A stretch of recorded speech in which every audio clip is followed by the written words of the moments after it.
अगर आप भी चाहते हैं कि हरिलाल मजनू ऑफिशियल के ऑडियो वीडियो सबसे पहले आप तक पहुंचे तो रेड कलर से लिखे हुए चैनल को सब्सक्राइब करें और बेल आइकन घंटी को दबाना ना भूलें। अभी आप सुन रहे हैं हरिलाल मजनू के आवाज में।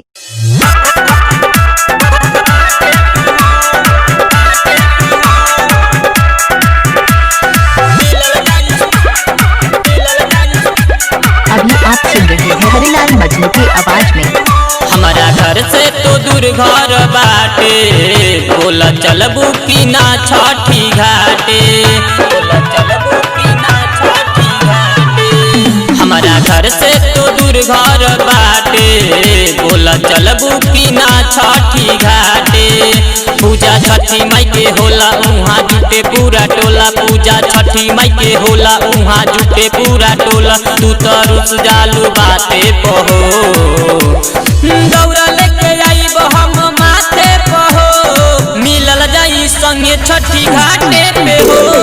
दौरा लेके आईब हम माथे पहो, मिलल जाई संगे छठी घाटे पे हो।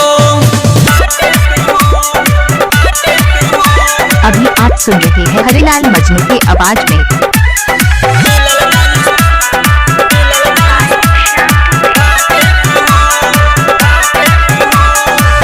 जाए के देरी फोन तू करीह, तनिको देरी तू नहीं करीह।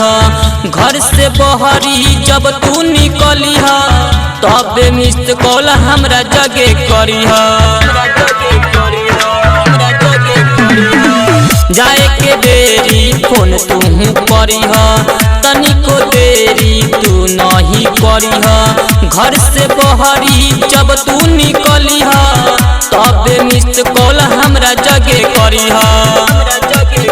दोनों हाथ माई के जोड़ी चुपी सबका से चोरी, दोनों हाथ माई के जोड़ी चुपी सबका से चोरी। मिल गिफ्ट सुन आटे पे हो, दौरा लेके आईब हम माथे पहो, मिलल जाई संगे छठी घाटे पे हो।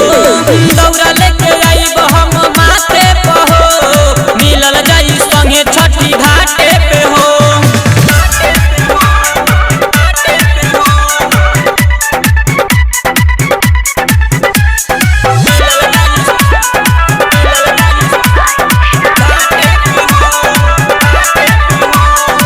राइटर मासूम संगे रहेला, हरिलाल मजनू दंड देवेला।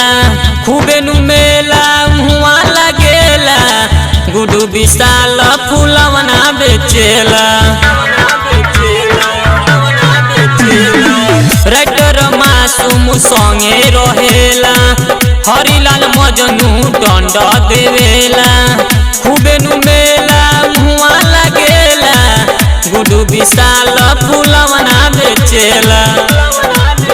चल डाले के बाटेरा भइल जात बाटे बेरा, चल डाले के बाटेरा भइल जात बाटे बेरा। हरक देवे के हाथे पे हो, दौरा लेके आईब हम माथे पहो, मिलल जाई संगे छठी घाटे पे हो। दौरा लेके आईब हम माथे पहो, मिलल जाई संगे छठी घाटे पे हो। हमारा घर से तो दूर घर बाटे, बोला चलबू की ना छठी घाटे। पूजा छठी माई के होला उहाँ जुटे पूरा टोला, पूजा छठी माई के होला उहाँ जुटे पूरा टोला। तू तो रुस जालू बाते पहो, दौरा लेके आईब हम माथे पहो, मिलल जाई संगे छठी